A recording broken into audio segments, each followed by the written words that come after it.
want an arrest. We want a conviction. The assault that happened to Preston could have happened to anyone's child that night. I can't imagine how that must feel for them. It's very disturbing. Justice belongs to that family. I guess I'm just angry because it feels so preventable. 86 days ago, tragedy struck the valley. Our child will never be coming home, and we need to prevent this from ever happening again. 16-year-old Preston Lord, a J.O. Combs High School star student on the basketball and golf teams and student council, was brutally beat outside of a Halloween party in Queen Creek. His friends rushing to his aid to perform CPR until an ambulance arrived. He died from his injuries 2 days later. I hurt for him. I hurt for them every day. Queen Creek Police launched its first ever homicide investigation, working through evidence and interviewing the up to 200 people in attendance at the party. I want the community to know, especially, that we're working diligently to bring justice to the victim. The senseless death galvanizing the heartbroken East Valley community. I think everyone feels the same. We're just heartbroken and devastated, but also trying to come together to support not only the family, but the safety of all of our youth. In their grief, creating a movement. Justice for Preston Lord, and justice for all of the other teen victims who were lucky enough to survive their assaults. We've all been traumatized enough and are keeping our children close. Parents, fearful their own child could be next, showed up to council meetings demanding answers, accountability, and justice. There's a lot of issues around what happened. We just can't not do anything. This public pressure prompting police to reopen previously shelved cases involving teen assaults, re-examine old files, and take a closer look at the new cases currently in front of them. Group-style assaults carried out by teens, an ongoing problem in the community for years. The violent attacks are typically recorded and shared on social media, many linked to a group known as the Gilbert Goons. It's a group that is causing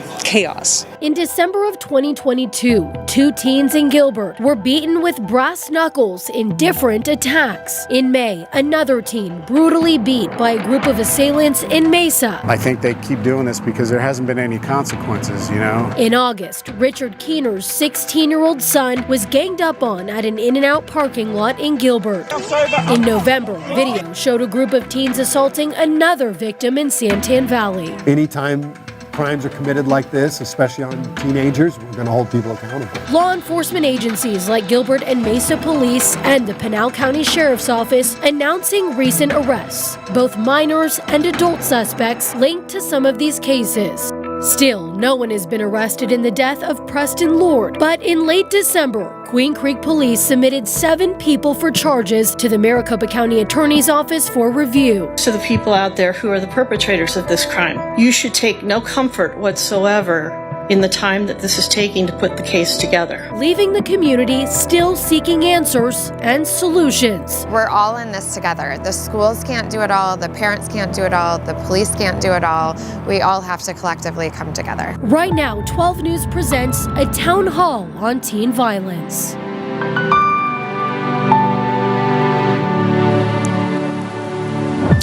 Good evening, everyone, and welcome to this very important town hall on teen violence.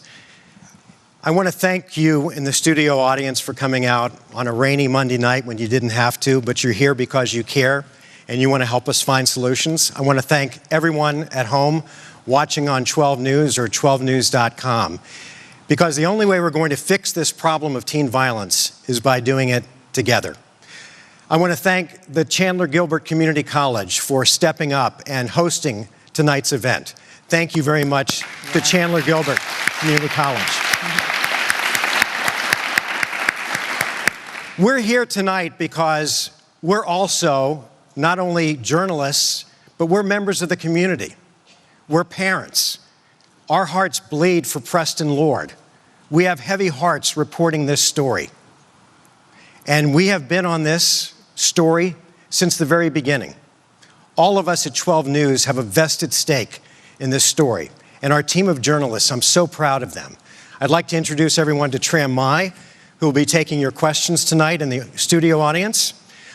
My partner, Caribe Devine. Yes. and of course Bianca Bono, who's been covering this story from day one, and now we're going to get the program going. But thank you all for being here today. Yeah, and Mark, as you mentioned, teen violence is a serious public health issue. It affects every single community, rural communities, urban communities, suburban communities, and it takes all of us. So that's why we have invited all of you here tonight. We want to hear directly from our community because that is the process that it takes. It takes everyone. So we have a very diverse panel here tonight joining us. I'll start by introducing Katie McPherson on my right. She is a childhood advocate. She's a guidance counselor, has 20 years of experience dealing with youth.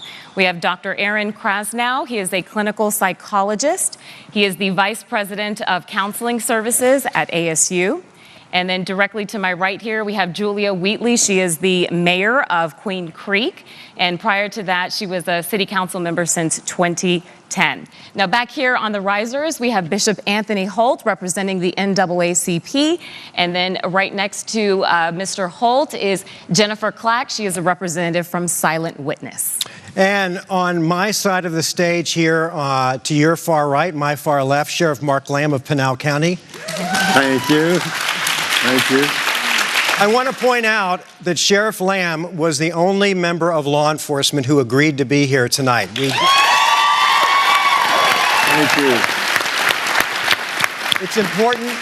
It's important to note that we did invite the Chief of Police of Queen Creek and the Chief of Police of Gilbert to be here, and both declined. Eric Hebert is also here, and Eric has a unique story that you will hear tonight. He is a former gang member himself, but got his life together when he saw his mother arrested for some of his gang activity, and now is an upstanding citizen here and has kids of his own. So he will bring a unique perspective to this situation tonight. And finally, Kristen Sumari. Kristen, thank you. She's a passionate about education. She's the Director of Agilent Education for Blueprint Education, which we will find out more about. And then on our back risers tonight, I think you all probably know some of these folks. First of all, on the what would be your far right, Rick Keener. His son was assaulted at a Gilbert In-N-Out, and it was his willingness to come forward with information that led to 4 arrests in this case. Thank you for that. And also, Brittany Durkin and her husband, Brett, their son was assaulted with brass knuckles at an In-N-Out in North Phoenix. The perpetrator was just sentenced to 6 months. By the way, is that enough? 6 months? No. Not even close. No, it feels more like a slap on the wrist. Yeah, I can understand that. Yeah, so our goal here tonight is we want to talk about the root causes of teen violence. Why is it happening? Why does it keep happening? And explore some solutions. We're obviously not going to fix the problem tonight, but we hope that opening this dialogue will just kind of make everyone aware of how we can all try to work together to fix this. So starting this off, we're going to go to Katie McPherson. You have been a liaison between some of these families in the East Valley who have been victimized by this teen violence. Can you just speak to the magnitude of this problem? I mean, I became aware of it in December of 22 when one of my dear friend's sons was also attacked at an In-N-Out in Gilbert with brass knuckles. And so that was my first experience hearing about this group. I've been working with teenagers for 30 years, so certainly in our schools we have students that make poor decisions using weapons and other things. But as the spring went on, this group continued to sort of escalate. And then when Preston died and I became aware of that, I realized that we had multiple victims that were close to me, dear friends of mine whose sons had been attacked as well. Oddly, I also had connected in the spring with the Durkin family, which, you know, Cave Creek is at least 60 miles from where I live, but the same type of assault had happened in North Phoenix. So we're seeing a trend. We're seeing a trend in the East Valley. We're seeing a trend across the valley, nationwide. I work closely with Dr. Krasnow on these types of issues and always going to him for advice. So I'll let him speak to the root cause of the issue. But the magnitude is every day that I wake up, another mom reaches out and says, I don't know what to do. This actually happened to us. We didn't report because my son asked us not to, or we were so terrified that we were getting threats from this group that we decided not to. And now we're ready because of the courageousness of Mr. Keener and others. Yeah. And Mayor Wheatley, the most tragic case obviously happened in the town of Queen Creek. The murder of 16-year-old Preston Lord. Just recently, you were at a town council meeting. You heard from community members. People are heartbroken and they're frustrated because of the lack of what they feel is the lack of justice. No one has been officially arrested. What is your reaction to what you heard? I share their frustration. I share their concern. I want to acknowledge my condolences to the Lord family and everyone that's experienced teen violence. So I want to acknowledge that first and foremost, the loss of such a precious life. And you're a mother too? I'm a mother too, and a mother of 4, similar ages. I also consider myself a mother of 76,500 people, because that's when I accepted this role, that's what I was stepping into. And I feel the exact same way to provide that level of safety concern for not only Queen Creek residents, but as we know, this is a regional issue. It happens everywhere, yeah. Dr. Krasnow, you spoke, Katie was just speaking to this, the uniqueness kind of the violence that we're seeing, this group attack style. It's not just one-on-one, 2 people who have beef with each other, and then, they fight it out. This is 5 on 1 person. Very aggressive, very violent. What do you make of that? Well, I appreciate the opportunity to talk with all of you and to be a part of this. It's important to understand that violence is behavior, and all behavior is reinforced by something. And whether it's an episodic behavior, something that is between 1 or 2 people one time, or something that is more continuous or persistent, it's important to look at what might be reinforcing those behaviors. So if you look at violence perpetrated by groups of people on a single person or on other people, that doesn't come out of nowhere, that persists, exists because something has allowed those people to see that as positive, normative, reinforced. There's somebody in their environment, either in their near environment or at a distance through technology, that are reinforcing that is something to do. If there weren't those reinforcers, the behavior would not persist. Yeah. And so when we're having these conversations, and I hope we continue that today and beyond, when we have those conversations about what those reinforcers are, we have to take a hard look at all of our behavior. What is it that we're doing that would make this more likely? What is happening in the environment to make it less likely that people would be an upstander? What is our role in that as educators, as community members, as elected officials, as law enforcement, in maintaining that behavior and ending that behavior? And what about the pandemic? Post-pandemic effects on our youth's mental health. How much of that is a factor? Well, in this particular case, I can't know for sure. What I do know is that the pandemic taught us a number of things. In addition to all the lessons that we learned about disease and the challenges associated with the impact on society, it reminded us of something that was always true, is that we're entirely interconnected. Mm-hmm. And whether we're interconnected in a community or we're interconnected by the transmission of a disease, we are inextricably tied. And so when there are influences, whether those are negative influences on mental health or challenges in the community, it absolutely necessarily has an impact on other people besides ourselves. And so if there are negative impacts from mental health post-pandemic, if there are challenges in a community, that means the entire community will feel that. They'll feel it either directly in the cases that we're talking about this, or they'll feel it indirectly, a feeling in the community of lack of safety, a feeling in the community of lack of trust, or the converse in the healthiest communities. I feel safe here. I can trust my neighbors. I can trust my elected officials. I can trust my educators. I can trust law enforcement. I want to get to the folks on this side of the stage, but Mayor, if I may, and I ask this respectfully, but you heard the reaction when I mentioned that Mark Lamb was the only member of law enforcement that showed up. Why isn't your chief of police here? Our chief of police, this is something we were talking about having a press conference today. It is something that he wants to be out in front of. The thing that's frustrating that we're hearing from a lot of constituents, people from around the valley, is information about the case. which, as we know, it's an ongoing active investigation, and there's very little details at this point that we can share as far as the investigation itself. The FBI has gotten involved, correct? The FBI has. Right. But you understand, as a politician and as a resident, a mom, that perception is reality. And the perception is that the two police agencies that we named, Queen Creek and Gilbert, are staying out of the fray and are not coming up and facing the music, so to speak, at these town council meetings. So if I can speak to that. Yeah. Just last Wednesday, we did get another update from myself and Captain Bryce from the town of Queen Creek, providing as much information as we can. I will tell you, the officers, the investigators that we have working on this case work tirelessly.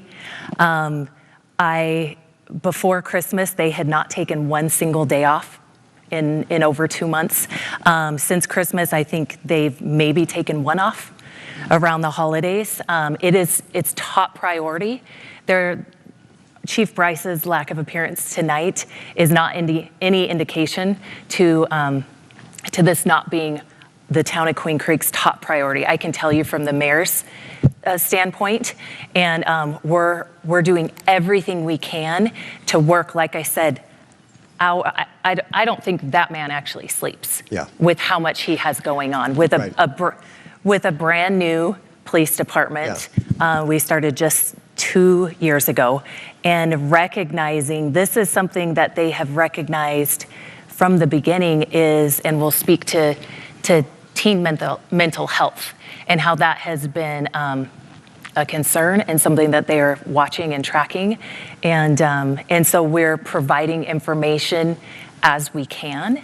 And so again, I understand the frustrations, the concerns, and as soon as there's more information that we can offer on the case itself, he will be the first to notify the public on that. Well, we appreciate your being here, Mayor. Absolutely. As a representative for the city. Sheriff Lamb,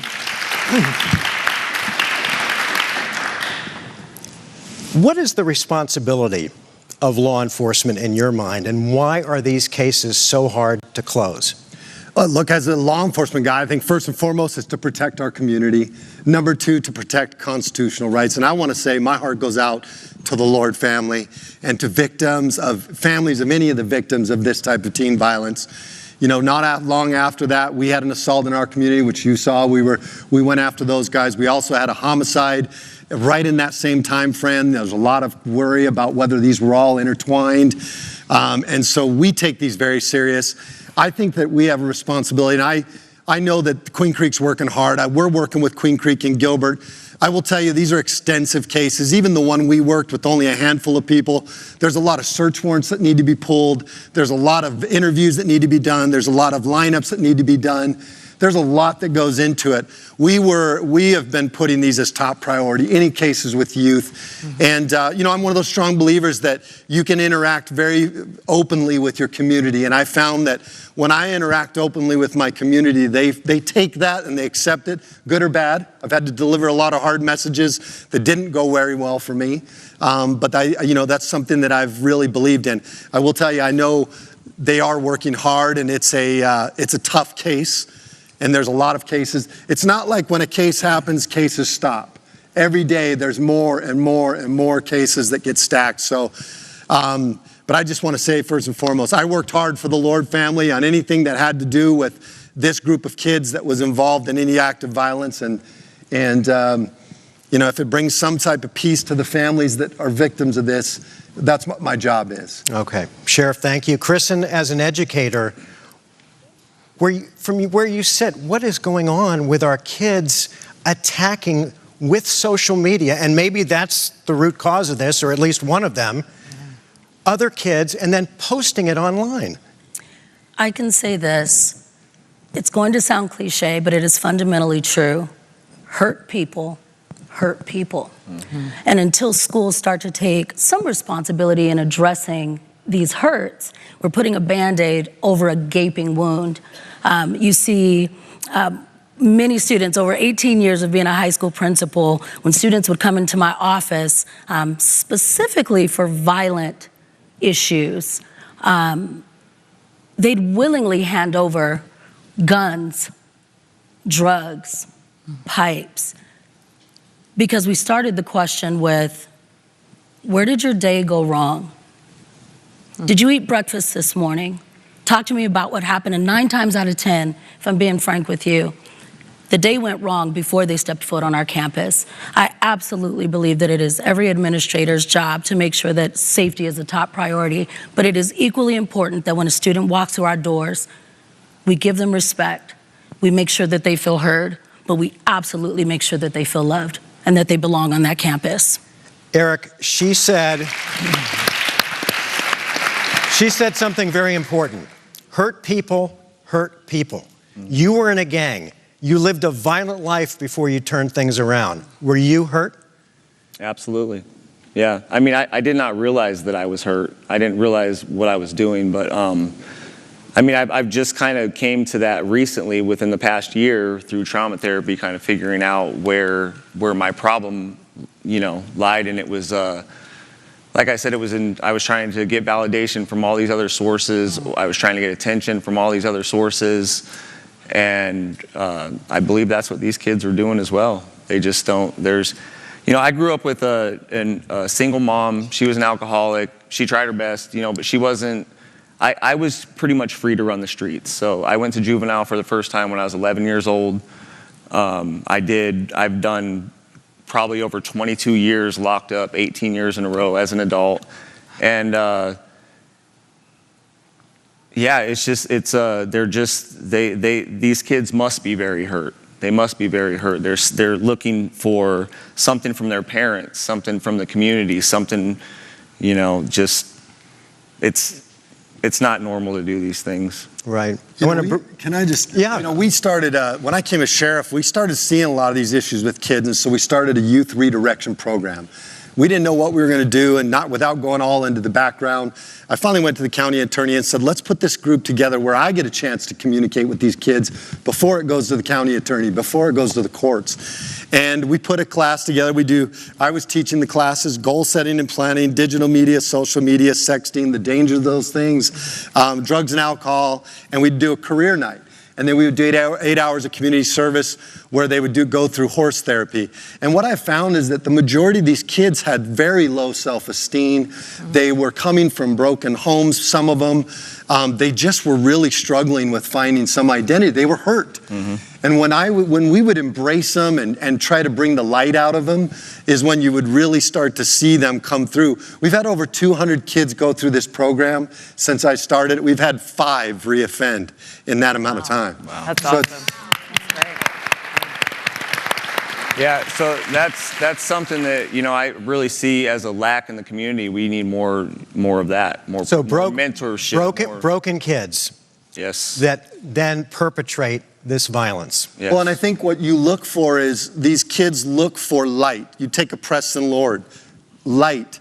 They look to see what they want, and they actually don't like it. They try to destroy what makes them feel bad about themselves. Because they don't have that. And what we find is the victims are oftentimes kids who feel good about themselves, who do come from good families, and oftentimes become victims of kids who don't. Right, and for victims, it can tear families apart. We want to bring in Bianca Bono to talk to some of our panelists who have firsthand experienced some of this violence. Yeah, you 3 sitting here share a very unfortunate bond, and you've lived through this nightmare. Rick, I want to start with you. When we look at your son's case, there are so many aspects that have been, frankly, infuriating. We talked about law enforcement and education. And for those that aren't aware, can you talk a little bit about, prior to your son being assaulted in August, talk a little bit about the red flags that you tried to raise with your son's school community? Yeah, thank you. For you guys that don't know, my son was attacked on the 18th of August at the In-N-Out. But prior to that, this is actually his 3rd attack. So in his freshman year, he was attacked at a school bus stop and he was beaten to the point where he couldn't walk.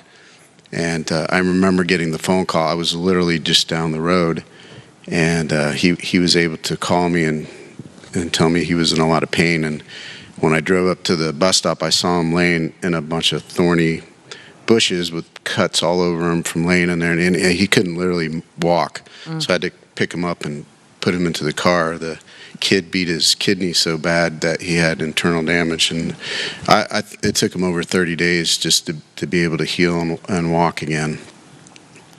And then I went to the school officials about it. I went to the police department about it as well. And it seemed like we just went through a lot of routine, admin stuff just to log it. But one thing I started noticing was that without the principal being able to give names and stuff, because there was a lot of minors involved, it seemed like there was quite a few other threats going on from other kids and things. So I guess one thing I would want to know, and maybe people can investigate, is if they can get a hold of some of these school records and ask these principals how many people are coming forward with these complaints and stuff. I think it would probably stun all of us if we knew that. If you got kids, teenagers, to line up and they weren't afraid or that they were going to get attacked or retaliated, and you got them here to talk, I also think we would be very stunned at the number of incidents that have been happening. This was 2 years ago for my son, and then my son's a competitive swimmer as well. So before state, in his freshman year, he got attacked in the bathroom at that same school. Injured him so bad he couldn't even move his arm. He did compete, but he obviously didn't do well because he was in so much pain from that. Again, went through the same routine with the schools. The police let them know everything, and honestly, I just heard crickets. And I decided to move him out of that school district, and let's go do another one. His junior year, let's start fresh. You don't know anyone. And literally, the end of July, school started, and he started getting threats from kids. He doesn't even know these kids. I kind of think to what Sheriff Lamb said is that I think they pick, because I've been trying to figure out why they would pick on my kid, and I think it's just a lot of envy. That's the only thing I can come up with. My kid's an unapologetic Christian, and he's a good kid, and he's an athlete, and he's just always a positive role model. And maybe they just didn't like that. Maybe because they didn't have that. I don't know. Anyway, he started getting the threats. I went to the school. I went to the school resource officer, and I said, look. And I gave him all the screenshots of the text, these kids holding a gun, pointed at him, threatening him, all kinds of stuff. I'm like, this is very serious, knowing that what he went through already. So I remember telling him, look, it's not a matter of if this happens, it's a matter of when. What are you guys going to do about it? Can you guys reach out to these parents and give him my phone number? Let's sit down and talk, and maybe we can figure out as grown adults, why does your child hate my kid so much that he wants to inflict harm on him? Where is that hate and that evil in the heart? Why is that happening? Nothing. Heard nothing. Crickets. A week after that, the kids show up to my house, threatened me and my son right in front of my house with my dog. Called the police, filed a report, gave me a case number. Nothing. Crickets. And then literally just 2 days after that is when he got jumped by 10 kids right at the In-N-Out, pulled right up to him in a white pickup truck. They jumped out of the back and just beat him. But I can tell you that my mother, God rest her soul, she died 2 months before my son was born. Yeah. But I remember her telling me that before she passed, her last words that she was going to protect my son. Yeah. I believe she wrapped her wings around him that night and and that's why he's still alive today. I think we're going to hear a similar story from the Durkins, because when you go through this, when your kid is assaulted, it's not only your child that's assaulted, but in a way you all are also assaulted. You feel violated because in some way maybe you didn't do your job as parents, which isn't true, but that's how I would feel. Yeah. We didn't have any threats, thankfully. We had no warning at all. Kevin's situation was definitely a complete random act of violence. The only thing that I do know is he was the tallest one. He was wearing white. Everyone else was in black. And he was the only one hit like that. He was hit with brass knuckles. Yeah, just once. Knocked out his teeth. Not even paying attention. I mean, back turned. He never saw it coming. He literally never saw it coming. He had no idea who did it. None of his friends had ever seen the kid before. You know, when we called the police that night, no one was available to come take a report for us that night. It took till about 3 or 4 o'clock the next day to get someone to finally, and that was after we threatened to go to the station ourselves because it was getting ridiculous. Finally someone came out and he was very helpful and nice. He told us, he literally said, we don't have the time for this, we don't have the resources. Kids get into fights all the time, and if you want something to be done about this, then you've got to do it yourself. And how bad was your son injured? Can you speak to his injuries? Sorry, it's a lot more difficult for my wife than me. As you can imagine, a mother's heart is giant. So the injury, in total, he'll have lost 7 teeth. The initial injuries, when he got hit, the front bottom 4 teeth on the bottom were completely knocked out, root and all. There was no teeth left. And then one of his top front teeth was pushed back a 1/4 of an inch. And we have recently found out that that tooth's not going to survive. And then he had this little flipper with like fake teeth on it. And because he's still a growing child, they can't put implants in. So his teeth kept moving around and that thing would break. These are not cheap. And so the periodontist met with a bunch of his colleagues, and they kind of confirmed, because they would never do this for a kid, to put a bridge in, which requires destroying 2 healthy teeth to put the bridge in. And so right now he has a bridge on the bottom, and we just had a root canal to kind of halfway save the tooth on the top. But, you know, I've heard a lot of comments, and I've been thinking myself. And the hole in his lip. Oh yeah, and he has a giant scar right on his lip. And The knuckles went straight through his lip right here. Yeah. He's got about a centimeter scar, but it was a whole entire hole.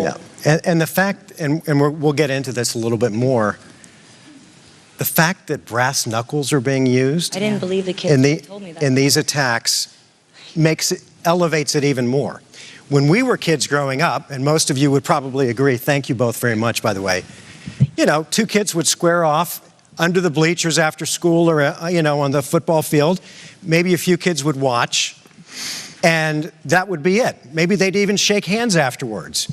Now you have 7 or 8 or 9 on one, picking on it, one kid, surrounding that kid. Somebody's got brass knuckles. In some cases, maybe there's a gun involved. And then, as if that's not bad enough, we're putting it up on social media for the world to see. And until, I think, and we'll get into this, until these social media platforms like TikTok and Snapchat are meant to take accountability and culpability, they have blood on their hands, and legislation should be passed.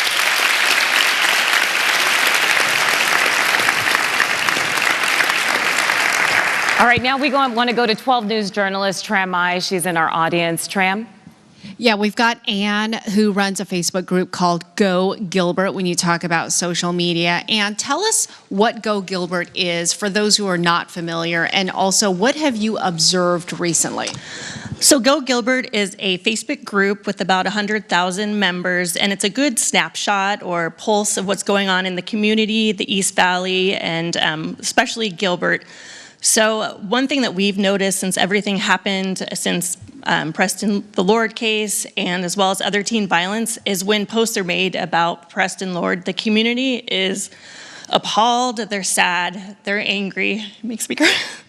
It's just, so it's one of those things that the community wants answers, so you understand it. But one thing that we also notice running the group, because it's a closed group, so all the posts have to be approved, is what happens among members. So some of the things that we see makes me really believe that kids are seeing this kind of behavior in their own homes. It was mentioned before that it might be from a broken home that these kids are coming from, but the things that we see on the back end of running the Facebook group is that these are attorneys, these are professionals that we're having to monitor because they're making threats to other members in the group. One example is we had someone screenshot, she had made a post about rescuing a dog, like what could be wrong with that? And then some member who happened to be a local attorney reached out to her and said that she was every kind of name in the book, and he hoped that she or her kind should be eradicated off the face of the earth. And he hopes that her and her family's 2024 is devastating. So when you hear this, and this happens over and over, it's that bullying that we talked about, and it's honestly like that mob mentality, because you'll see people put posts and comments will come, and one person says something negative, and then other people jump on it because they think it's okay. But I think as community members, we need to understand that our kids are watching this. They're watching. We might not think that they are, but they understand that it's okay to react. It's okay because it's their parents. 100%. And that this attorney, he has kids, because it's easy. You go to their profile, you're like, what is going on? Why is that disconnect? How can you expect your kids to act one way, but you're doing the exact opposite and not be able to put two and two together? Like, it blows my mind. Another quick example is we'll get comments, I'll do videos or things like that, and someone said, oh my gosh, she's so annoying. And I'm fine with that. And I looked at the video and I said, that was kind of annoying. I mean, but then you go back and look at this person's profile, their cover picture, and it's like, be the change in the world you want to see. Love one another. How ironic. And it was like, namaste. And it's like, that's the disconnect that it's so hypocritical that I'm wondering, are we so unaware? We just don't care about self-awareness that we think that's okay and no one else is going to notice. So we can make a difference. Social media, if you see something that you don't like, because it happens to me, someone will post something, my palms get sweaty, my heart starts racing, and that's the exact time I know, put the keyboard away. Now's not the time to react. And if we all could just take a breath, that would make all the difference. And then it would be a great example for our kids too. Think before you post. Yeah, right? absolutely. Yeah. All right. That's a great point. Look, I'm in the public eye, been an elected official for 7 years. And when I teach these kids, I ask them, do you get bullied? And of course, they know that bullying exists. And I said, would you believe I get bullied? People may say the worst things to me. Anytime you rise in the public eye, they say the worst things to you. And they're all adults, is what I tell them. Mm-hmm. Every one of them that comes on my page and says something negative, even when we made arrests on a case for an assault involving, there was still people that were negative towards it. And here's my advice to anybody out there. If you don't like what you see on social media, pass it on by. Yeah. Don't say anything. Right. Yeah. Stop saying negative stuff if Right. it doesn't have anything to do with you.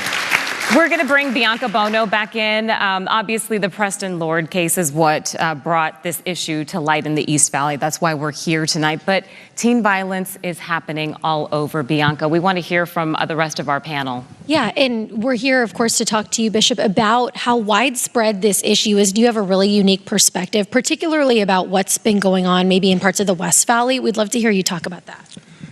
Thank you. So we, as the NAACP state conference, we're looking at the whole state. So I'm originally the president of the West Valley NAACP, and as the West Valley, we understand what's going on with the Lord family, and our heart goes out to all the kids that's being affected. But we also have mothers that's crying in Maryville. We have mothers that's crying in Surprise. A young lady is asleep in her bed, minding her own business, and she's the victim of gun violence. We have kids that have been found in cars and surprised. From what we understand, that child was not involved in anything, but gets killed in a drive-by shooting. So what we look at is, what are the aspects of what we're doing with our youth? It says it takes a village to raise a child. Well, where's the village? Right now, this room should be standing room only, with pastors, community leaders, store owners. If you have any stake in the community, if my kid comes to you and buys a pretzel and a pop from Quick Trip and you own it, you should be in this audience, because kids need to know that they are safe somewhere along the line. Pastors, I don't care if the family does not belong to your church. You're still in that community. Why are we not there?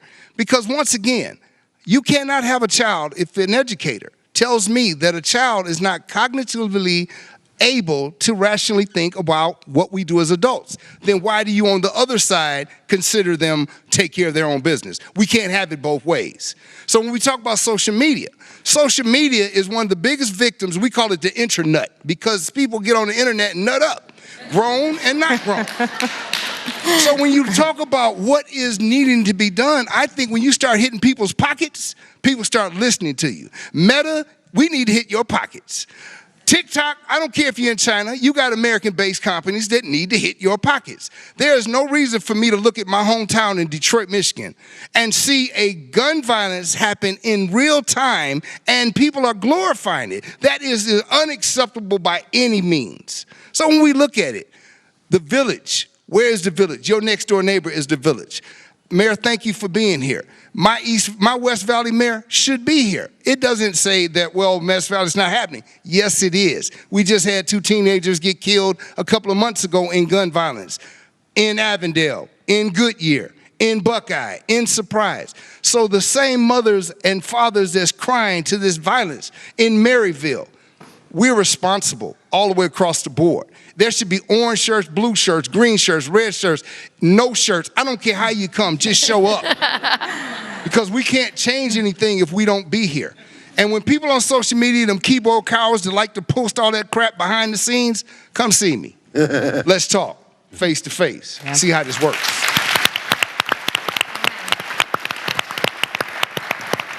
The only way change is going to occur is when change stands up and says no more. We're tired of our kids dying. Bullies, I hate bullies. That's why I stepped into this role. Now you talk about, Sheriff, you talk about being bullied. I know my Facebook page is gonna light up tonight. Come on with it. I got enough backup to keep me happy. And we're starting to talk. Starting to talk about solutions, and I think one of the most obvious solutions is, if you know something, say something. And something I've heard a lot from the East Valley community is that they feel like they've been speaking up, they've been giving tips, they've been providing names and information, and nothing was done about that. But we have a representative from Silent Witness here. You guys have a wonderful organization. It is completely anonymous. Tell us what parents should do if they find these social media posts, if they come across something that their child may know that's on their phone, but their kid is frankly concerned about coming forward because of retaliation. Well, thank you for having me. And yes, I do represent Silent Witness. And the great thing about our program really is the anonymity. When I think of the teen population specifically, it's one of our most important constituents, because you're very impressionable when you're a teen. You know, you're concerned about what your friends are going to say. I can remember when I was in junior high and I told on some people, and I'm still regretting that decades later. So if we can provide a way to assist law enforcement, we are not sworn officers, thanks to Sheriff Lamb and all the law enforcement work, but we are community volunteers that help solve cases, and you can either call 480-WITNESS, you can call 480-TESTIGO, you can go online and to silentwitness.org. And really, if you see something, say something. So parents can help their kids. We've got an app. And the real critical thing, I think, is, and it's terrible to hear these stories and talk about the root causes, hopefully Silent Witness can be one of the small solutions.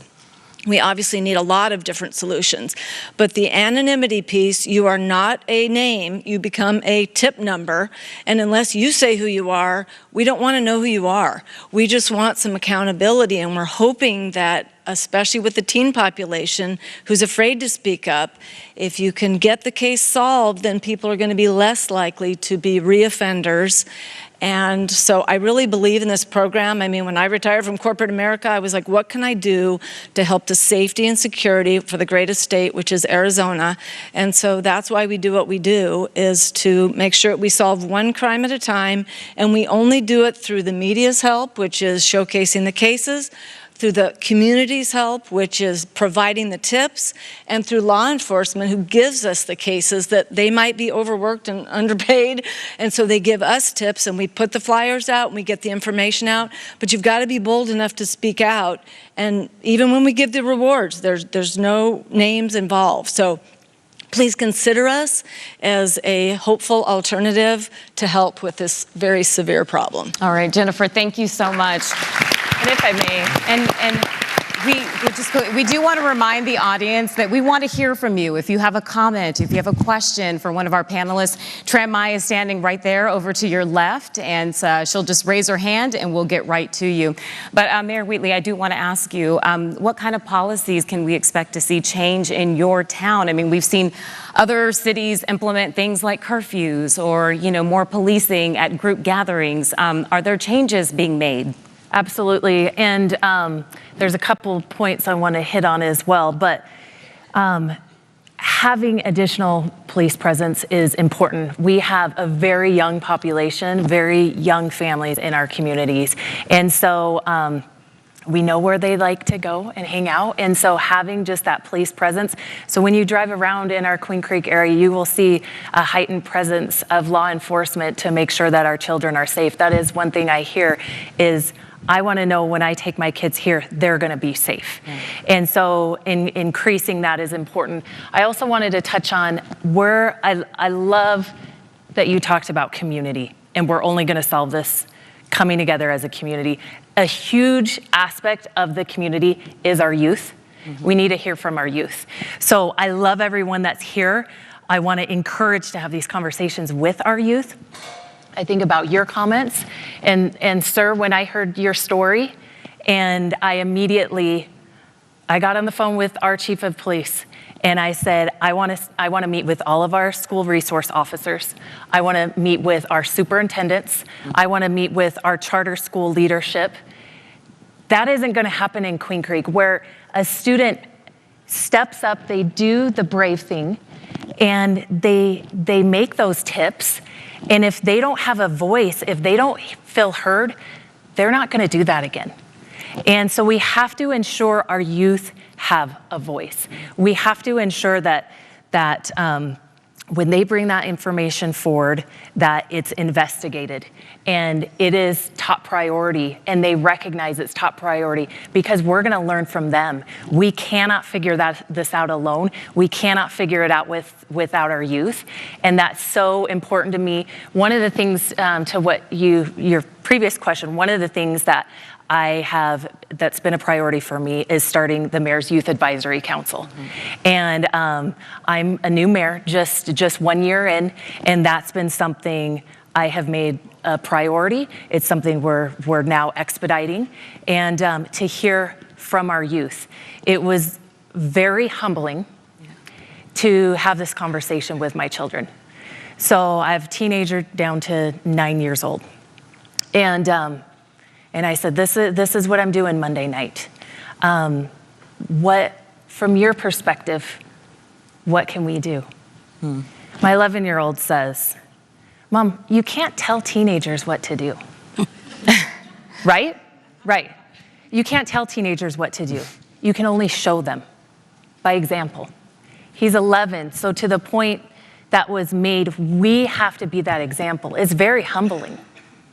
Which makes the comments that Tram got, that how agitated people get on Facebook, insulting and threatening each other. And these are professionals in our community. Adults. You're right, Mayor. We do have to lead the way and be the shining example of what to do, and more importantly, what not to do. They're watching us. They are.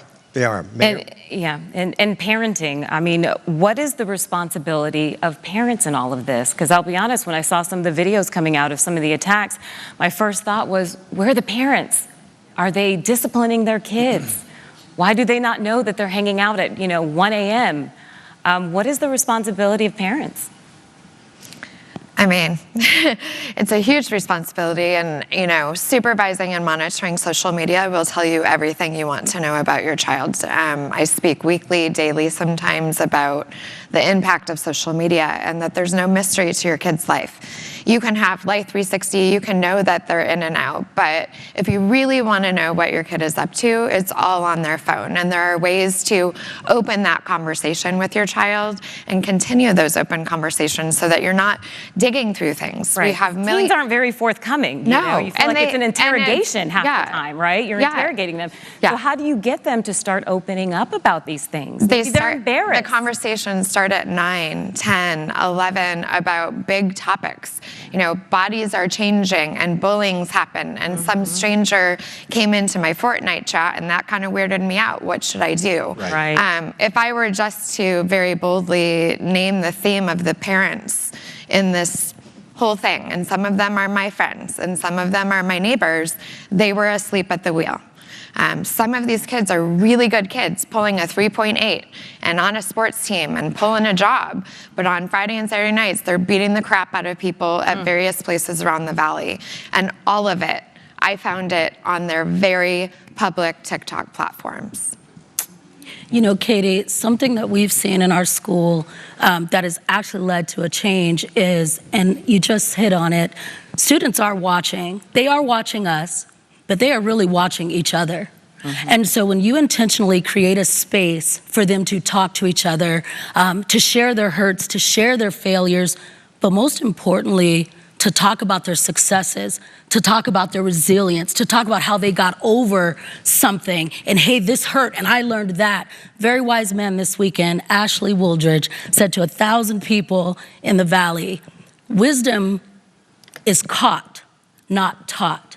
And so when you put students intentionally and frequently in the room with other students, like the ones that we have here today, that are calling for change, that are advocating for nonviolence, that are fighting for peace, and they start to listen to each other, those are the things that enact lasting change. We can talk all day, as a principal, as a parent, in one ear, out of the other. Kristen, thank you. I want to go to Tram Mike. Yeah, we've got Pastor Andre Miller from Mesa. Pastor, what did you want to share?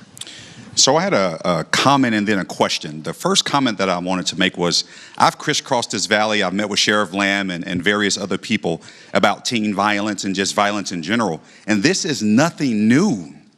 So the conversation was had or stated that this is something new. There's a rise. It's not a rise. This is something that's been happening in Black and brown communities for a very, very long time. And we have been sounding an alarm about this violence and about these things, and oftentimes it falls on deaf ears. So now we have Preston, who unfortunately lost his life, who's connected to a different type of community, and now it's being brought to a different level in a higher conversation. I'm glad we're having this conversation, but this conversation should have been had a very, very long time ago, because we all need to understand. We need to understand that our communities are connected, whether you're Black, whether you're white, whether you're Asian, whether you're Hispanic, whatever it may be, we all are connected. And so when one person hurts, others hurt as well. And so my question is, what are we going to do from today to make sure that we advocate, not just when it happens in our community, but what are we going to do when it happens in Maryvale? When it happens in Phoenix and Glendale? I want this same type of energy when it happens to a kid that does not look like Preston. I want it to happen when someone is hurt. I want us all to stand up and say, this is not acceptable. This is not okay. And all of us are going to stand the line together, Black, white, Hispanic, or brown, to make sure that our children play safely, go to school safely, and learn safely whatever environment or community they find themselves in. So are you all willing to do that? That's my question. Bianca? We wanted to bring you in talking about social media and Mr. Durkin. Yeah, so just, the comments, some of the comments. I'm just going to let you know, we're coming up to the top of the hour. So if I cut you off, it's nothing personal. Understood. Understood. So real quick, to that gentleman's point, you know, we're not a part of this community. We're from Cave Creek, about 60 miles north. You know, yes, our son did look like Preston Lord, but, you know, go beyond outside of your community. You know, we're here to support what's happening to you guys because it's happened to us, but the main reason we're here today is not just because of our son, it's because the level of violence we're now aware of it and we want to do something about it. So get involved. So I'm trying to say this quick before the top of the hour. Secondly, though, I think all of this, a solution, all of this starts at home as a parent. I don't know how many times, and I'm not blaming a bunch of parents, but I don't know how many times we've run into parents who are asleep at the wheel. They have no freaking clue where their kid is, what they're up to, what they're doing. They're scared to ask the questions. They'll say, I want to be my kid's friend, or he won't let me see his phone. Guys, there are kids. It's not their phone, it's our phone. Exactly. We pay for it. Amen. Go through it, okay? Be nice about it as best as you can. We have a very good relationship with our son. He definitely talks to mom more than he talks to me. And it took me a long time to get to the point where he wanted to talk to me, where he'd be willing to talk to me. And that took me kind of going away from some of my old school ways of being a hard ass, pardon my French. But once we got there, I can have these conversations. He will talk to me. And it allows us to give him a little bit more freedom. But he doesn't get that freedom unless he's being open and honest with what he's doing, right? And his friends. And we know that we can go, hey, we heard something happen at the school. Do you know? And he'll pull up Snapchat and be like, yeah, here it is, and show us. So it all starts at home with being involved in your kid's life. Even if that means you work 9 to 5, you get home, you cook dinner, I know you're tired, you spend 30 minutes in their room just asking them questions. They'll eventually open up. And sorry, this is just a strong topic for me. So. No, it's a legitimate topic. I want to mention to all of our audience here that we're going to be stopping for just a second at 7 o'clock to hand things over on 12 News to the network, but we'll be continuing our conversation on 12news.com. So this town hall will continue past 7 so that we can get as many of you to comment as might want to. We have a minute. Tram, you want to try this in a minute? Yeah. No? No? Okay. Lindsay from Gilbert says that it's going to be longer than a minute. So Okay. we'll get well, to we'll her come back to you when we're streaming on the website. You got 1 minute? Share with us. It's going to be less than a minute now. Go ahead. Okay. So I just want to know when the next town hall meeting for Central Phoenix or the Phoenix area is going to be so I could bring awareness to my son Jaden Torres' case as well. That happened February 5th, 2021. I ain't got a call from a detective. I ain't got no answers, no nothing. You know what I mean? So I'm sorry. You know, it has to be so frustrating. Very frustrating. I mean, I don't even know how to express myself. You know what I mean? I thank you guys for bringing this topic up. It's something I've been waiting for. I had to fly out here from, directly after work. All right, we want to stay with us, okay? Yeah. We just want to thank everyone on TV for watching. Stay with the conversation. We'll be on 12news.com and 12 News Plus. Thanks for watching, everyone.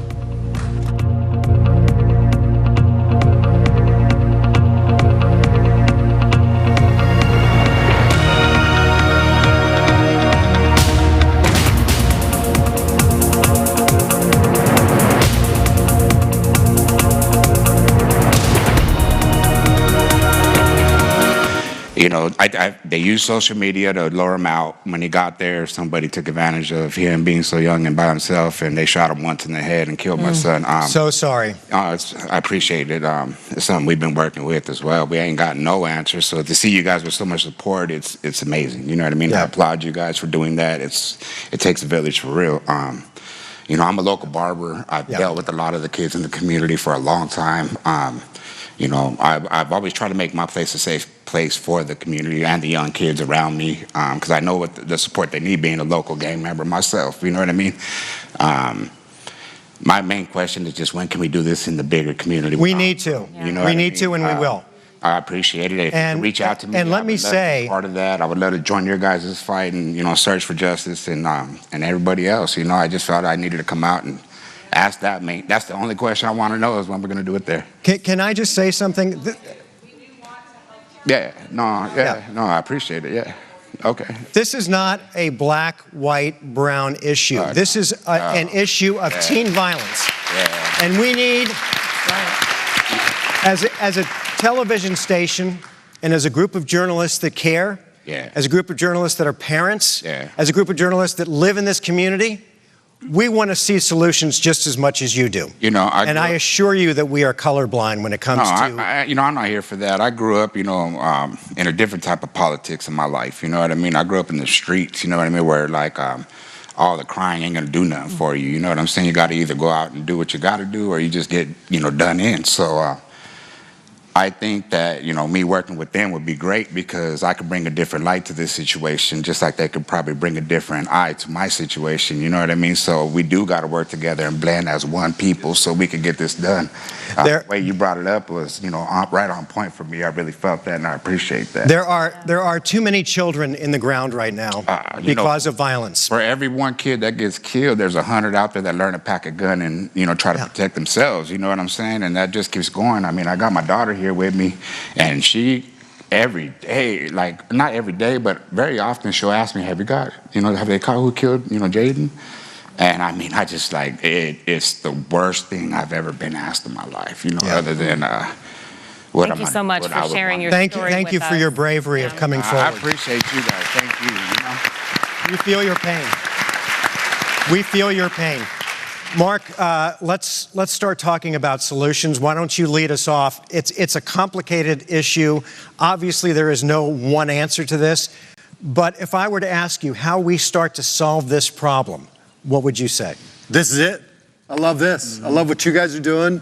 Caribe, Mark, I love what you're doing here because you heard the voices. And I think Pastor Miller's right. You know, unfortunately, these do happen in some of the lower income communities, and it just doesn't ever even hit the media. And they're struggling with the same type of violence amongst their youth, and sometimes even worse. Because in those areas, it's a dog eat dog, and it's whoever's toughest survives. And a lot of this doesn't hit the news, and I think you guys have a real ability. The loss of Preston, nothing can bring him back, but there is an opportunity for voices to come together and really fight together as a community. And what a legacy he would have if we took a step spurred by his death to end this once and for all. This cycle of teen violence. Eric? And I would just say it's about accepting responsibility. We've gotten in this place in society where we just want to find a reason to blame somebody else all the time. And I get it all the time in law enforcement where parents, if you show up to school because a kid had drugs or whatever, the parents like pounce on you in defense of their children. And look, I went through it. I had a son who hit somebody on a bike, got charged with ag assault with a deadly weapon. One of the hardest things I ever did was walk away from my son while he was on scene and say, you're gonna have to deal with this yourself, because if I stay here, they're gonna accuse me of interfering in this. And my son ultimately got charged, spent time in my jail. Imagine that. And if you wanna know how you treat your prisoners, throw your son in your own jail, you'll find out real quick. But look, I'm not immune to this stuff either. It's about taking and stepping back and saying, look, my son made a mistake. He's got to be accountable for this. And I think we as a society need to start accepting responsibility. You know, I will tell you, as a parent, I'd like to think that if my child was involved in this, that I would do the right thing. And I would either say, you have to go to the police or I'm going to go to the police. You choose. But in fairness, we don't know until the shoe is on the other foot how we would react. Would we have the moral fiber to ruin our child's life to say, my kid punched that boy in the mouth with brass knuckles and you have to arrest him and send him to jail? Do we, at the end of the day, have that moral character and moral fiber to do that? And I don't know the answer. I'd like to think I would, but I don't know. Eric, you didn't have anybody to tell you that. You didn't have anybody to say, son, you need to turn yourself in. Right. What would your answer for a solution be?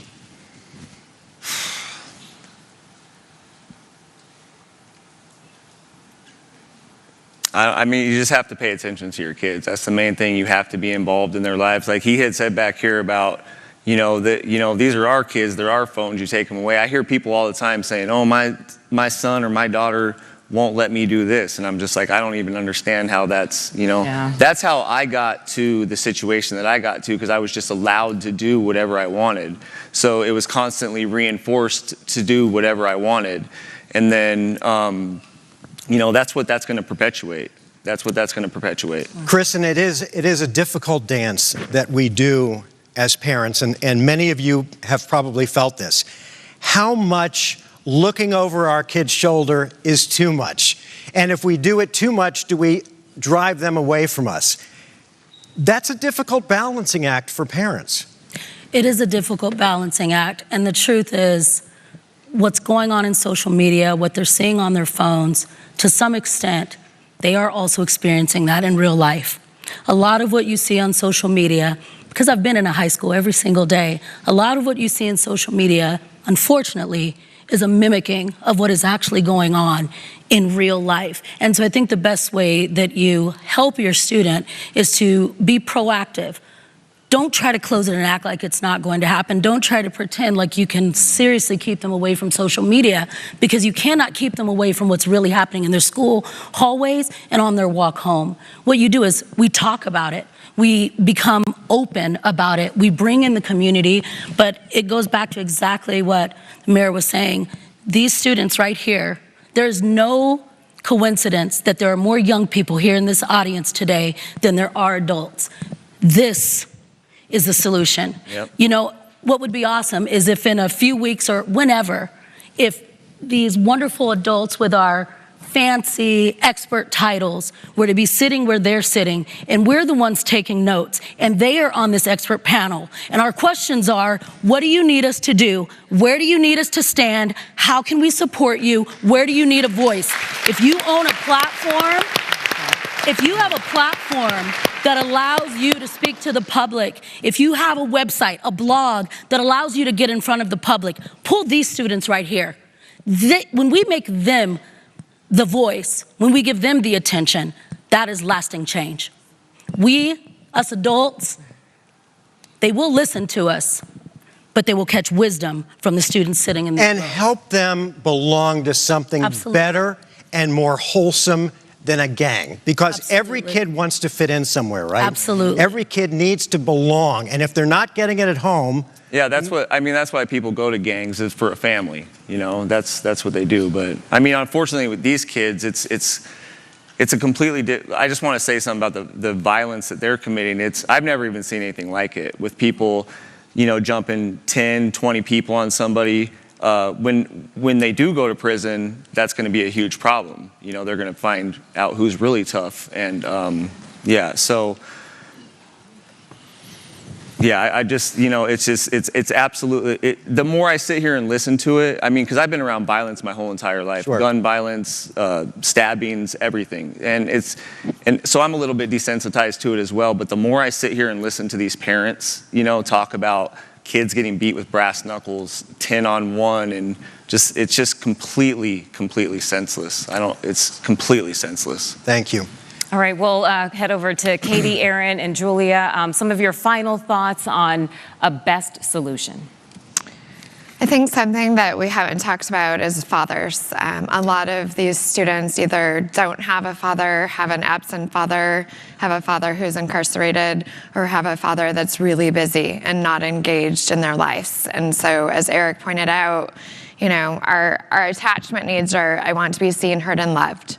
And when those attachment needs are met in our environment, we find a group, a crew, and a cause to do that. And that's what these boys have found. So, beyond social media being an accelerant, and Twitter does do this blitz attack and promotes it, dads, fathers, male mentors, you don't have to have a father. It can be a coach, a custodian, a mentor at the school. But our boys need mentorship from males. Right. And that goes back to what Holt is saying about it takes a village. I just want to say there's a huge lack of men. Like, I didn't even know who to go to. I didn't have anybody to go to. Like, I found these people on the internet that inspired me. Okay. And so they do need to rise up. And Sorry, I had something important I wanted to say, but I almost forgot. That just was come important. back to me. Come back to me. Okay, we'll I come have back something to you. I want to say. Okay, Dr. Krasnow. Sorry. Building off of that, I'm not all. there's been a lot of conversations about these cases, and as we heard, of course, these are not new. And there's been this conversation about who's a witness to these incidents. These don't happen in isolation. Whoever killed that man's son, there were other people there. Somebody saw that. But the idea of being a witness, we have silent witness for people to report those things. I think we think of that often as a noun, like I'm a witness. I think it's important. What we're hearing today is to treat that as a verb. It means to witness something. People need to be witnessed. When I was a child, if my parents were at my basketball game, they were witnessing me, they were reinforcing what I was doing. I mattered to them in that moment. They cared about me. If I was in a play, they witnessed that. The entire audience witnessed that. When we talk about what is reinforcing these kinds of criminal acts, these problematic behaviors, they're being witnessed. Whether that witness is with them at that moment in many of the cases that we're talking about, whether that witness is at a distance, and that is feeding that need. I need to matter. I need to feel like I fit in. I need to feel like somebody cares about me. I need to belong. And if we start to say, well, where can we witness our youth? Where can we turn that into something where we consistently reinforce the behaviors that we want? Where can every child be witnessed, regardless of whatever it is that they bring to the table as their strengths? It is unlikely that these other behaviors will persist because people seek the positive witnessing, and if they don't get it, as Eric mentioned, they'll seek it from somewhere else. Right. Yeah, that's what I wanted to go off of, actually. So people are just so busy. As parents, it's so busy. People put work ahead of everything, and I think that's a real problem in our culture. So I had a business for a long time, and I shut it down because my son, he was 6 years old at the time, and he was struggling in school. He was having behavioral problems, and I mean, everything was perfect at home, so I didn't know exactly what was going on. Well, it turns out there was other things, but I shut my business down and went home to focus on my mental health, to focus on him. And I mean, he's excelling in school, and you just have to take the time. I mean, people need to really sort out their priorities, and especially out here in the East Valley, where, you know, some things hold more of a priority than others, and that's a big part of the problem too. So just, you know, you have to balance your time better with your children. And Mayor Wheatley, we know that sometimes real change starts with policies changing in town and city governments. Can you add to that? Yeah, you know, we spoke earlier about the different, from Meta to TikTok to, there needs to be this pressure on those companies and help that change be elicited on a legislative level. Because absolutely, we're seeing it right now, and it's just getting worse and worse. Yeah. And so there's got to be, I think it goes back to the accountability. We all need to accept accountability. We all play a role in this. And to your point, Sheriff Lamb, you know, there's a lot of finger pointing, right? And but there is a lot of accountability on all of our part. Listening to you talk about what would you do if you were the father in that situation, I imagine when your children were younger, when it was behavioral problems in school, you made them have accountability. Things like that happen throughout life where when they're young, parents make them have the accountability, so you never were in that position because they learned when they were young. And it goes back to, it starts in the home. And yet, we have parents, and you all know who they are, because I've heard from enough of you. There are parents that have not cooperated with these different investigations. And what kind of a message does that send if you refuse to cooperate? Oh, absolutely. Yeah. They've put up a literal middle finger. Yeah. Yeah. But Bianca?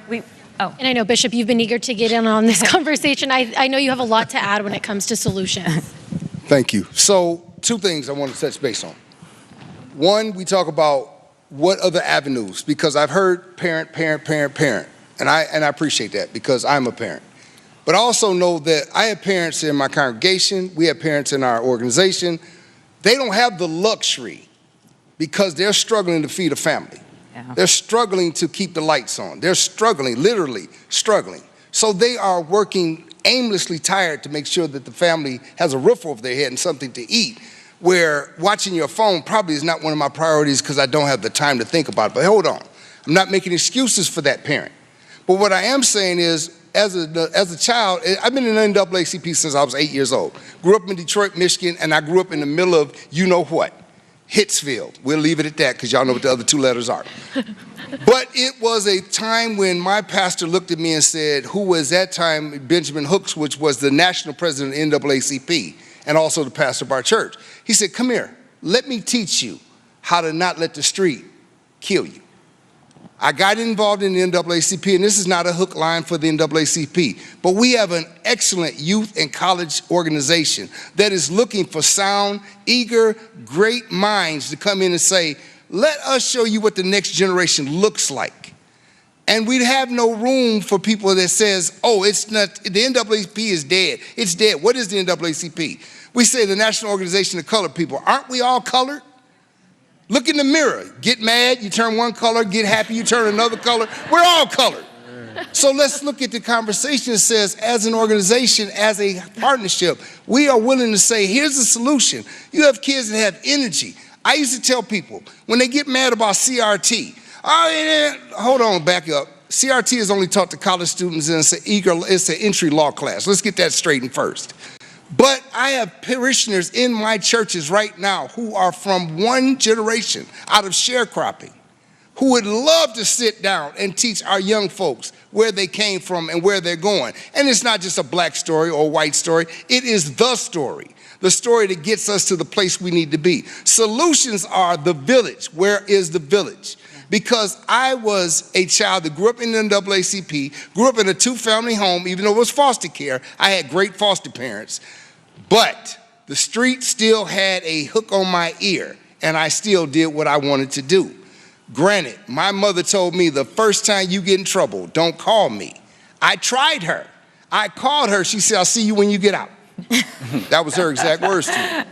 But what it taught me was, and this is 60 years ago, so we're talking about 30, 40 years ago, we're talking about what's happening today. Young folks, you are the voice of tomorrow.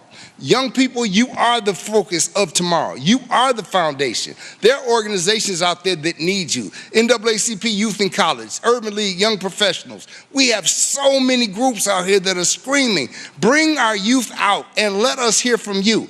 I'm an old cat. I don't plan to do this another 10 years. I want to turn this over to somebody that looked like me when I was 8 years old to say, what does tomorrow look like?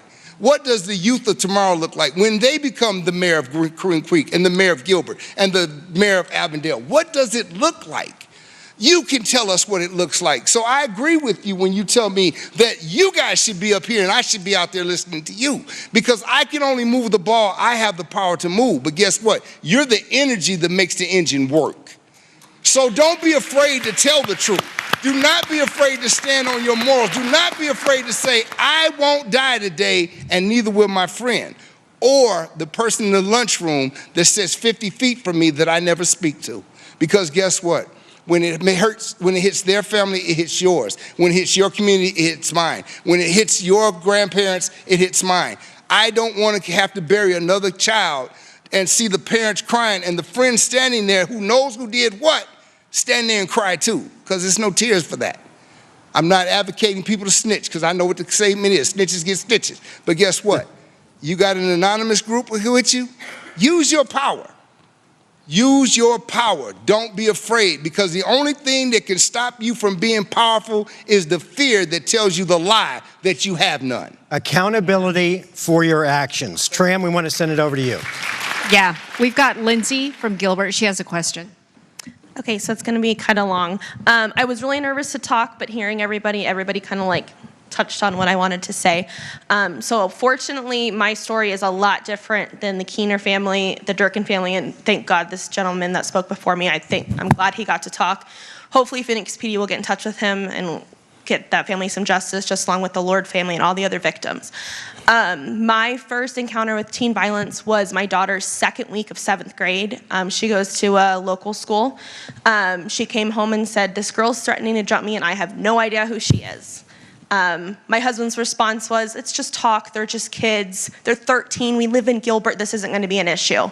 I spoke to another mom that night. She let me know that there was a slander Instagram page that we should look at. So I went on Instagram, public page, middle school name, slander page. You send in crap you wanna talk about other people, or you send in videos of the fights that go on at the school. I reported it to Instagram. Instagram said it did not go against community guidelines. Oh my God. When I spoke to the principal, he was aware of the page. He's tried many times to get it taken down, cannot get taken down. Let him know of the girl threatening my daughter to jump her, who she had never spoken to, never knew her name. There was a text message with the proof. He said, we will handle it, it'll be taken seriously. The next day she comes home from school and we are told that they sat the two of them down and talked it out. I understand there's a time and a place for that. I understand there's a time and a place that we need to teach our kids to communicate and work problems out on their own. I did not think that was appropriate. I thought that, why put a target on my kid's back that she's a snitch? Why are we not handling the offender, and why are we putting the victim in this light? Speaking to other moms in the community, the same issue in our district is going on, where you had a kid relentlessly bullied for years, and that's how the middle school handled it. They had the two kids talk it out. So you have a kid being bullied and an offender sitting in a room with an administrator. Let's talk this out. That's putting a target on the victim's back. And then you have these people like the Keener family who go to the cops and say, this is what's going on. Nothing's done. They're sitting in school next to each other the next day. Well, how does that make the victim feel? No wonder these kids aren't coming forward and saying anything when they're terrified, because our schools aren't having their back, our law enforcement isn't having their back. And we're just supposed to say something. You know, if you see something, say something. Why would they? They're terrified. There's families out here that have put ribbons, myself included, on light poles, and we're scared to be on the news to make sure that nothing happens to our kids by the kids and their families that are out still running around who've committed murder. If there was a kid being kidnapped, the Gilbert PD would come out and say, hey, you know what, public? Everything is safe. You don't need to worry. It's been 3 months. Queen Creek hasn't heard, everybody's safe. Gilbert hasn't heard, everybody's safe. We're just supposed to say, okay, kids, go to In-N-Out on a Friday night, go be a teen and hope nothing happens. Something has to be said. We need some kind of confirmation that our kids are safe and that they're gonna be safe, and it starts in the parents, it starts in the family, but we gotta get these schools on the same page with zero tolerance, violence, bullying, all of that. That is such a good point. It is a good point. Kristen, I know you don't have all the answers, but as a longtime educator, it does sound like, not only from the stories we've heard tonight, but from Bianca's reporting leading up to this, and Chase Golightly, and all of our other journalists at 12 News, that there is a breakdown between the time that a parent calls a school, whether it's a guidance counselor, a principal, a teacher, and says, my kid is being bullied. Somehow, in many cases, that information is not being passed along to the right parties. I think that schools are trying to figure it out, just like we all are.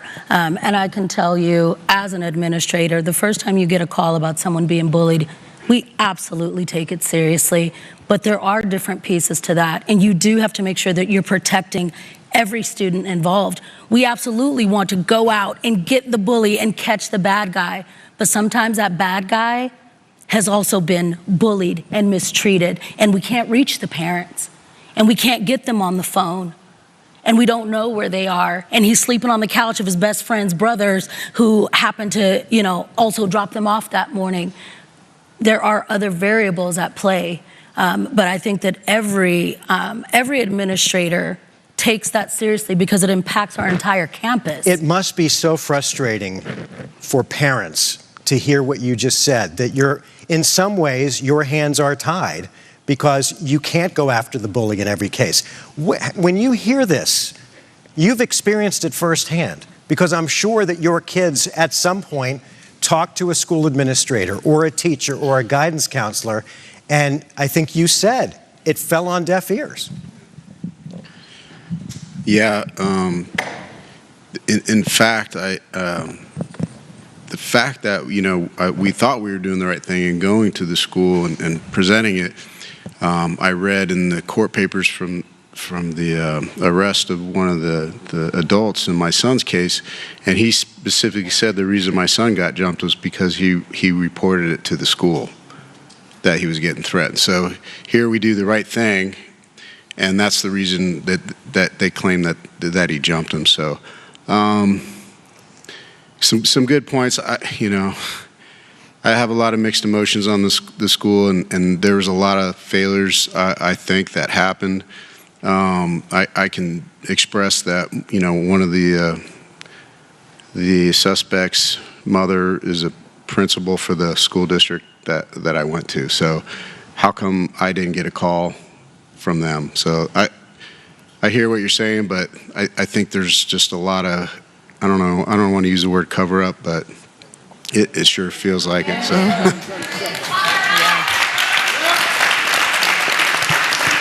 Oh boy. So my experience with the schools,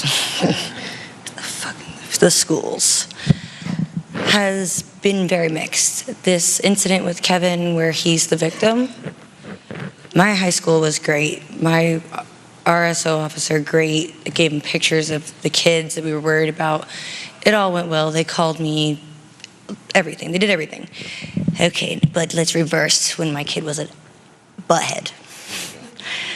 Because in middle school, when he hit puberty, he was a jerk. Not a bully, but a jerk. If I said, do this, he did the opposite on purpose. If I said, stay in your room all night long, he would be found 20 minutes away on a mountain at 4 a.m. He did not care. He would call an Uber, they'd come get him. It was a whole mess. And that was middle school. This school, when I went to the school, I needed help. Like, what do we do? I mean, we can punish them all we want, but can you please help me get them away from these certain students, and which now have been expelled and in rehab and locked up. But I saw it back then, like, can you help me take him out of these classes? Like, can we move him? Can we do anything to bring back the kid he was when he came here? And they basically laughed in my face. I mean, my kid was the problem, and that's all they saw. My kid vapes still to this day, okay? It's a fight. I'm never gonna win it, ever. I'm never gonna win that fight. But he started in middle school when he started hanging out with these kids. And I went to the school every single day, crying sometimes. The school probably hates me, let's be honest. But I tried so hard to the point where I said, you know what, screw it, I'm homeschooling him. I took him out of school in 8th grade and I did it myself. Wow. And when I did put him back, he was himself again. He doesn't even look at those kids anymore. But it was, when I needed the school the most, they didn't have the time for me because they had already designated him as the problem. Yeah. Yeah. He was 12. He's an only child. He has no siblings to look up to. He was looking to all the other kids. Our middle school puts 5 different elementary schools together, all at once, and no one cared. Nobody cared. And then they started labeling, all the kids as this. If they wear these pearl necklaces, then they must be a part of that. But that was just like a fad. It's been very mixed, I got lucky with the high school. Other parents whose kids are being jumped in the bathrooms, I mean badly jumped in the bathrooms very recently, the school says, well, the person who jumped her, she's got an IEP, so there's nothing we can do for you. It's just silly things like that. I understand that you have to look out for all of the students, but when you have not enough staff to break these fights up and you've got corners everywhere, concrete everywhere, porcelain everywhere, someone needs to be there. We need to be allocating more money to our schools. We need someone to care more and to stop gossiping all the time about our kids, because sometimes, guess what? They suck. Yep. They suck. True. It is so... Right. Exactly. It is so frustrating to hear that, but as an administrator, as an educator, I love my students. And there are many times that I've put myself in the line of fire, and so does most of the teachers on our campus. We work in an alternative high school. There have been many of times that we put ourselves in the line of fire in the middle of a fight, been hit across the face. There was a time I was in a classroom looking for a student's lost phone so he wouldn't get in trouble for the day, and I felt a pistol around the waist of one of my students. And without even thinking, you talk about being desensitized and what we put ourselves in, without even thinking, I walked that student outside the door. Without thinking about my own safety, I walked that student outside of the door and said, you know, you can't have that here, bud, you know? And he handed it over because of the relationship. So I do understand where you're coming from, but please also know that there's another side of education. There are educators fighting for your children, fighting to keep them protected, fighting during lockdown drills, fighting. It is fearful when you get a call from Phoenix PD and they say, lock down your school, there's active shooter. We put our lives on the line as well. We love, if you're an educator, you are there because you want to be there. And I'm sorry that those things haven't happened for you in that community. Not just my child. I'm watching this with I have a lot of parents coming to me these days since this happened to Kevin as if I'm like, if I've got the answers. You sound like one. Can you pass the... And I greatly thank you for being that person. But I've got teachers that are all over the country that are doing that same thing, but superintendents are turning their eyes because their people at the top are turning their eyes. You cannot get one parent to stop saying that I've done all I could to help my child. When I take them to school, the principal says, I'll talk to the superintendent. The superintendent says, go back to the principal. Principal says, go back. Come on, we got to stop this. It starts somewhere at the top. You cannot be the only one that loves my child. You're right. You cannot be the only one. So when a parent goes into a school and says, look, my child has done everything right. I don't care if he was a jerk 6 years ago. He got jumped today. Yeah. So when I don't want to put names out there in the conversation, but I will. When the superintendent of schools when the superintendent of schools is more worried about dual language than he is about violence in schools, there's a problem. When we vote for individuals who say they're going to protect our children, by damn well protect my child. Give school administrators more power to put somebody on the hot seat. Do more to make sure my child is being represented in the community, so when me and pastors walk into school, they're not like, well, let's take a picture. I don't want to take a picture. I want to know why this mother and this father is crying about a child that's not being represented fairly or being protected when they say somebody is jumping on me. Because see, me as a parent today, I'm being focused on the right solutions. Me as a parent 30 years ago, I'd have jumped on the bus and whooped everybody's ass on there and excuse my expression. But we're not on TV right now, so just bear with me. Bishop, thank Bishop you. Holt, thank you so much. Tram, we're going to send it over to you in the audience. Yeah, it really sounds like bottom line. Don't be afraid to step up, right? Okay. So we've got Carissa from Gilbert. What did you want to share? I want to bring a different side to this, and I apologize because it's going to be an emotional one. But there is an aspect that has not fully been brought out in the Gilbert Goon situation, and that is the sexual assaults that are happening to these girls. My child was a victim multiple times. We had a partial confession in court, and I spent an hour bawling on the phone with the county prosecutor because they said it was a first-time offense, and because he said he stopped at a certain point, they couldn't go forward. My family was put through 3 years of hell in a situation that we are still dealing with.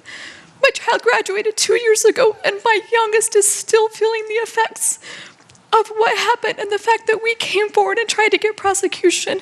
We had lambs and goats on the high school property that were teased. We fought like crazy, and we know that some of the kids involved were connected to the goons. And to sit here now and to find all of this out, I kept praying that we would just have some sort of justice. And I just want all of these girls to know, because we know that the kid who assaulted my daughter has gone after at least 3 other girls, and he targeted them. And those girls, because of what has happened to us, have been too afraid to speak up. Our schools have not done what is needed to get these girls the help that they need to be able to come forward, and they are terrified because of the manipulation and the bullying and everything else that has happened. And my cry is that when are we going to stop and listen to these girls who are getting hurt as well? Because they're not the only ones. There is a whole different aspect to all of this. Yeah. Thank you for sharing that, and I am so sorry that your daughter has had to go through this, and anyone else in our audience, either watching on 12news.com or here. You all know things. Some of this hasn't come out. It hopefully will. Will hopefully bring justice for all of these families whose kids have been attacked one way or the other. But I think it's what our panelists have said. It starts with listening, it starts with loving, it starts with giving our kids the time that they need and the time that we as parents, from the moment we sign on to the job of being a parent, agree to do. And that is to take care of our kid for however long they need taken care of. And when you don't cooperate with an investigation, as hard as it may be, to implicate your child, you are not helping the problem. When you don't come out, if you are a police chief and face this crowd, that is a problem.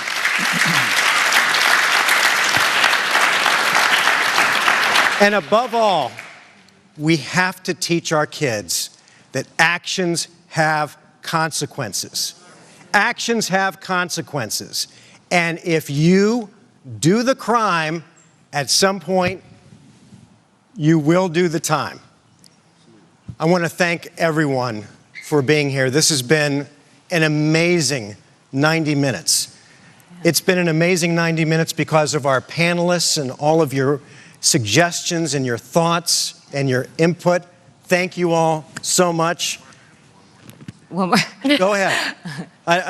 You need the microphone. Okay, we'll get you the mic. It's been amazing because of them, too. Yes, thank you all so much for showing up. Absolutely. To the lady who just spoke, that I'm so sorry that happened.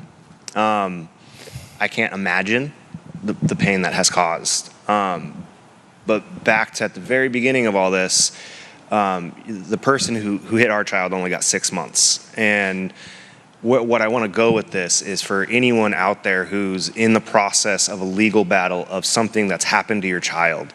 The cops can only do so much, right? They can only arrest the guy and then bring charge. It's the state that prosecutes. And one of our biggest hurdles and one of the biggest issues we've experienced is we get he's a first-time offender, but there was a lot of stuff in his past that they weren't allowed to look at that just gets swiped under the rug. This kid that hit our son was a repeat offender. He just happened to do it when the tables turned and they weren't allowed to look at his minor record. I don't know the solution. I don't know what avenue to take to kind of look at how the laws are on the books today to treat these first-time offenders for specific crimes. I get a first-time offender of a drug user and all that. They need help. But somebody who has the audacity to treat people in the way that our kids are being treated, if it's their first time, it's not going to be their last time. And they need to face the full consequence of the law to realize that it's not going to be a slap on the wrist. To deter them to even think about, oh, I'm 6 months in county jail, that's not so bad. They need to look at hard time in the Department of Corrections for these crimes. These are serious crimes. They're not simple little petty crimes. They are assaulting and raping our kids, and those are the worst of the crimes of humanity. Sorry. It's okay. We could be here all night, right? Sure. We could talk all night. Unfortunately, we don't have all night because I think they're going to turn the lights off on us here in a second. I'm kidding. But hopefully tonight you have some new ideas, some new awareness, some new motivation on what you can do to help the issue of teen violence, preventing it, solving it. We want to thank all of our panelists for taking time out of your very busy schedules to be here. Thank you so much. That's us. I would also say, if you don't get satisfaction when you call your school or when you call your police department, call us at 12 News.